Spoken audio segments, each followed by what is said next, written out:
Hey everyone, this is Rebecca Bullen again with another miracle story from Mission Maroto.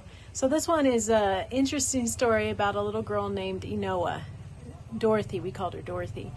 I originally met her through, I was taking some of my friends to a funeral in one of the villages that's very remote. Back in the day I only had my van, but I went ahead and drove them down there because they asked me if I could take them, and we didn't have motorcycles back then, so I drove them down there. It was very crazy, going over huge holes and stuff, places I definitely should not have taken that van.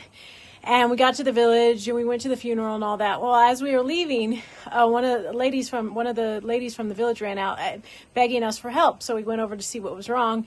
And Noah's mother was badly injured. Her leg was bleeding. It was obviously swelling and everything. So we asked what happened. She said one of her relatives had beat her really badly for some reason. And they asked us, since we were going back towards Maroto, if we would mind taking her in our van and taking her to the hospital. So we did. Well, a couple days later, the same lady that ran out to ask us for help shows up at our mission saying the mom was discharged, but because of the severity of the break in her hip and the infection, because she didn't go to the hospital right away, that she was going to be paralyzed for life. And so she said, you remember the little girl that was with her? Is it possible you guys can take this little girl? And at the time I was very full, as we always are, of kids. And so I said, I'm not really sure. And she said, please, the little girl, there's nobody to feed her. She really needs help. So I said, fine, go ahead. So she went back to her village, got Inowa, and brought her back to me. Well, it was the interesting part of the story is that the neighbor or grandmother, whoever it was, the lady that asked us for help originally, she used to come almost every single Sunday to say hi to Noah, visit our church, say hi to me, and I would give her food for the mother that was lame. And it was so cool to see how this friendship developed based because I was willing to help them in the moment that when they first asked me. It helped develop this friendship with this grandmother, and then Noah got to be with us.